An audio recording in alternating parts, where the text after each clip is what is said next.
Ya, salam semangat belajar anak Indonesia. Berjumpa kembali dengan saya Panugroho dalam pembelajaran informatika. Oke, hari ini informatika yang kita pelajari untuk kelas 4 SD. Baik, materi hari ini adalah berpikir komputasional. Kita akan memulainya. Silakan dicermati. Peta konsep hari ini adalah kita akan mempelajari tentang algoritma, dekomposisi, dan juga pola. Untuk tujuan pembelajaran, ada poin 1.1 sampai dengan 1.9. Yang mana intinya peserta didik akan mempelajari tentang algoritma, urutan sequence, dekomposisi, pola, dan juga konsep berpikir untuk menghasilkan solusi dan menyelesaikan persoalan. Mari kita mulai belajar dan memahami materi ini. Berpikir komputasional ada 4 unsur atau 4 pokok pikiran, di mana kita akan mempelajari yang namanya dekomposisi, abstraksi, algoritma, dan mengenali pola. Untuk abstraksi, nantinya akan lebih mendalam dibahas di kelas 6. Baik, kita mulai dengan pembelajaran apa itu berpikir komputasional. Berpikir komputasional atau computational thinking merupakan cara berpikir untuk menyelesaikan suatu masalah dan membangun solusi. Di sini, kalian diminta untuk bisa memberikan solusi dari berbagai macam masalah secara sistematis hingga dapat dipahami oleh manusia, komputer, ataupun keduanya. 4 pilar atau 4 unsur dalam berpikir komputasi yang tadi saya berikan yaitu algoritma, ada pola, ada dekomposisi, dan abstraksi. Baik, kita masuk ke bagian algoritma. Algoritma adalah langkah-langkah berurutan untuk menyelesaikan suatu kegiatan atau masalah. Saya ulangi kembali, algoritma langkah-langkah yang berurutan untuk menyelesaikan suatu kegiatan ataupun masalah. Contohnya adalah mengenakan seragam sekolah atau membuat agar-agar. Di sini ada urutan di mana ketika kita mau memakai seragam sekolah, tentu ada hal yang lebih penting yang terlebih dahulu kita lakukan. Contohnya, siapkan seragam, kenakan baju sekolah, kenakan celana atau rok. Keempat, pasang ikat pinggang. Kelima, kenakan kaos kaki. 6, kenakan sepatu. Dan 7, periksa penampilan. Nah, di sini kita harus memahami bahwa algoritma haruslah berurutan. Jadi, jika urutannya tidak sesuai, misalkan yang pertama ternyata langsung kenakan sepatu. Apakah benar? Tentu tidak. Dalam memakai seragam sekolah, tentu bukan sepatu yang lebih dulu dipakai. Maka yang harus kita lakukan adalah menyiapkan seragam. Oke, itu contoh untuk memakai seragam, algoritmanya atau langkah-langkahnya. Kemudian ada yang namanya urutan atau sequence. Komputer juga bekerja berdasarkan perintah dan mengikuti algoritma yang dibuat programmer. Langkah-langkah harus urutan yang benar sehingga dapat menyelesaikan pekerjaan. Bisa kita lihat dari anak tangga tersebut. Anak tangga, ketika kita mau menaiki anak tangga, tentu kita menaik anak tangga yang pertama, kedua, ketiga, dan seterusnya. Bukan langsung loncat dari 1 ke 10, tidak, ya. Maka di sini adalah ditekankan bahwa adanya urutan. Urutan, apabila urutan itu salah, maka kita harus membuat urutan itu menjadi benar. Kemudian di sini juga disinggung masalah programmer. Apa itu programmer? Programmer adalah pembuat atau penulis program komputer. Jadi komputer kita yang sekarang kita pakai tidak bisa digunakan kalau tidak ada seorang programmer yang membuatnya. Nah, kemudian ada kata-kata program. Ya, program merupakan langkah-langkah yang berisi perintah. Seorang programmer membuat komputer itu bisa bekerja, tentu ada langkah-langkah atau perintah-perintah yang dia lakukan, yang dia tulis agar bisa dipahami oleh manusia dan juga oleh komputer. Nah, program-program tersebut itu berisi kode-kode. Oke. Nah, selanjutnya urutan membuat agar-agar. Nah, ini contohnya. Contoh yang di atas ini adalah contoh yang masih salah ya. Jadi gini. Nomor 1, dinginkan. 2, tambahkan air. 3, tuangkan ke cetakan. 4, siapkan bahan-bahan. 5, persiapkan peralatan. 6, masukkan pewarna atau perasa. Ini opsional. 7, campur agar-agar dan gula. 8, sajikan. 9, masak campuran agar-agar. Nah, tentu kalau kita perhatikan urutan-urutan ini sangatlah tidak sesuai. Ya, maka di sini dikatakan urutan data di atas masih belum benar. Maka dalam membuat algoritma dan sequence harus sesuai dan berurutan. Maka saya mengurutkan poin yang benar seperti ini. Ya, 4, 5, 7, 2, 9, 6, 3, 1, 8. Sehingga kalau saya urutkan kembali, maka urutan yang benar menjadi seperti ini. Siapkan bahan-bahan. 2, persiapkan peralatan. 3, campurkan agar-agar dan gula. 4, tambahkan air. 5, masak campuran agar-agar. 6, masukkan pewarna atau perasa.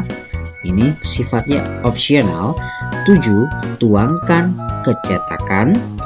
8, dinginkan. Dan 9, sajikan. Sehingga urutannya sudah benar. Inilah urutan yang benar dalam membuat agar-agar. Sedangkan yang ini, yang sebelumnya ya, yang sebelumnya ini masih salah. Oke. Nah, maka diurutkan agar urutannya tepat dan benar. Kalau urutannya tidak benar, apa yang terjadi? Maka hasil yang akan kita peroleh tentu tidak sesuai, ya, tidak maksimal, atau ada yang salah sehingga hasilnya pun kurang baik. Itu, maka harus kita urutkan dengan benar. Baik, selanjutnya ada yang namanya dekomposisi. Oke. Namanya adalah dekomposisi. Apa itu dekomposisi? Dekomposisi merupakan kemampuan memecahkan data, proses atau masalah.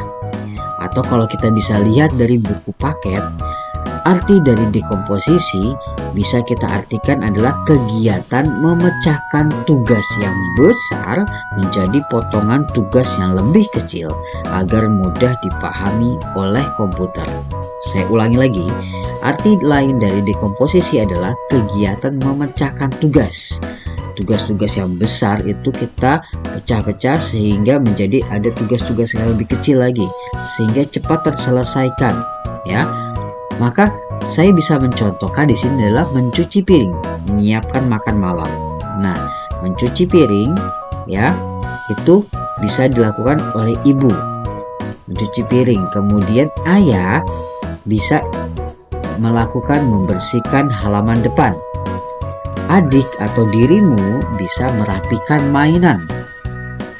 Kemudian menyiapkan makan malam. Contohnya ya, ini contoh dekomposisi. Menyiapkan makan malam. Ibu memasak di dapur. Tentu ada algoritmanya, langkah-langkahnya memasak di dapur apa saja, apa yang dia masak. Kemudian ayah membersihkan halaman depan. Dan ayah merapikan meja makan. Kemudian kamu bisa menyiapkan piring-piringnya, sehingga semua tugas dalam menyiapkan makan malam dapat terselesaikan dengan cepat. Dibagi tugasnya untuk ibu, dibagi tugasnya untuk ayah, dibagi tugasnya untuk dirimu, sehingga cepat terselesaikan. Maka di poin ketiga, menguraikan atau membagi tugas membuat pekerjaan permasalahan menjadi mudah dan cepat terselesaikan.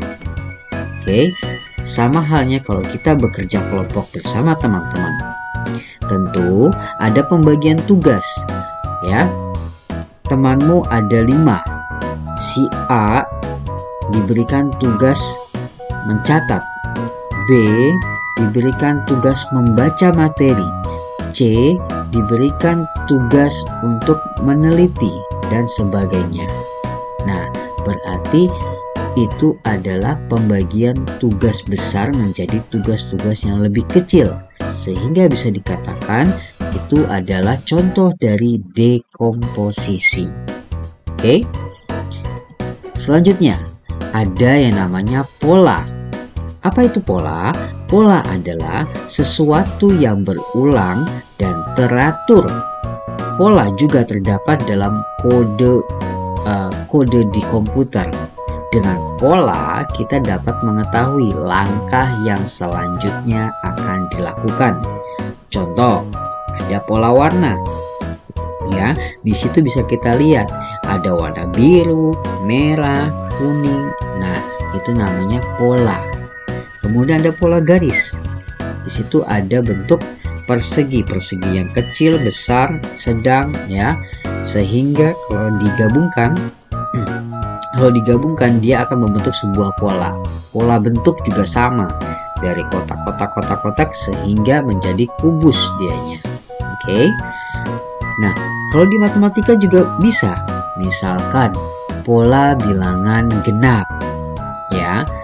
Pola angka genap. Apa saja? Ada angka 2, angka 4, angka 6, dan seterusnya. Itu namanya pola bilangan atau pola angka. Oke. Baik, selanjutnya abstraksi. Ya, abstraksi adalah mengidentifikasi prinsip-prinsip umum yang menghasilkan pola, tren, dan keteraturan. Nah, untuk lebih detailnya nanti abstraksi ini akan dibahas di kelas 6 ya. Nah, di sini di kelas 4 kita akan mempelajari abstraksi hanya sebatas pemahaman pengertiannya saja. Oke. Abstraksi adalah proses menemukan informasi yang penting untuk menyelesaikan suatu masalah dan mengabaikan informasi yang tidak penting. Ya. Abstraksi membuat hal-hal yang rumit menjadi sederhana sehingga mudah dipahami. Ya, itu dia. Itu adalah namanya abstraksi. Menyelesaikan masalah dengan cara melihat informasi yang penting dan yang tidak penting diabaikan. Oke, itu kuncinya. Kemudian kita akan mengenal yang namanya Bebras. Kenapa sih saya memperkenalkan Bebras di sini? Bebras itu juga mengedukasi, memiliki kemampuan problem solving. Soal-soalnya itu memampukan kita bisa berpikir computational thinking, memecahkan masalah, dan juga ada solusinya. Nah, di sini ada websitenya bebras.or.id. kalian bisa cek dan bisa lihat soal-soal yang ada di sana. Oke. Nah, contohnya ya, ada 3 robot yaitu Lea, Moe, dan Bob. 5 pernyataan berikut ini mendeskripsikan ketiga robot tersebut. Yang pertama, Bob dan Moe tersenyum. 2. Bob, Moe, dan Lea masing-masing mempunyai 2 kaki. 3. Moe mempunyai kepala bulat dan Lea mempunyai 2 kaki. 4. Masing-masing robot memiliki 5 jari tangan. 5. Lea atau Bob, salah satu dari mereka mengangkat tangan. Nah, tantangannya atau pertanyaannya, pernyataan mana yang benar? Ya, dari poin 1 sampai 5 ini. Ya, bisa kita lihat. Coba kita cek Bob dan Moe tersenyum. Apakah Bob dan Moe tersenyum? Ya, benar. Oke. Bob dan Moe dan Lea masing-masing mempunyai 2 kaki. Bob dan Lea masing-masing mempunyai 2 kaki. Ternyata Lea tidak memiliki 2 kaki. Dia hanya 1. Oke. Berarti poin kedua salah. Poin ketiga, Moe mempunyai kepala bulat dan Lea mempunyai 2 kaki. Moe mempunyai kepala bulat ya, dan Lea mempunyai 2 kaki. Lea hanya memiliki 1 kaki. Maka poin ketiga juga salah. 4. Masing-masing robot mempunyai 5 jari tangan. Nah, di sini Moe hanya memiliki 2 ya. Sedangkan ini 1, 2, 3, 4. Lea memiliki 4. Berarti salah. Ya. Poin kelima. Lea dan atau Bob, salah satu dari mereka mengangkat tangan. Ya. Lea atau Bob. Ya, kalau atau berarti di antara mereka dipilih. Salah satu dari mereka mengangkat tangan. Betul tidak? Betul, yang mengangkat tangan adalah Bob. Maka jawabannya adalah 1 dan 5, C.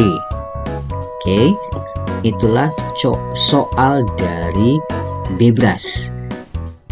Memampukan kita untuk berpikir computational thinking. Baik, itulah materi kita hari ini mengenai algoritma, dekomposisi, dan juga pola. Ya, jangan lupa ada urutan juga. Ya. Silakan dipelajari kembali dan pahami kembali materi-materi yang saya berikan agar memudahkan kalian nanti dalam proses pembelajaran. Oke, sekian dari saya. Salam semangat belajar, anak Indonesia.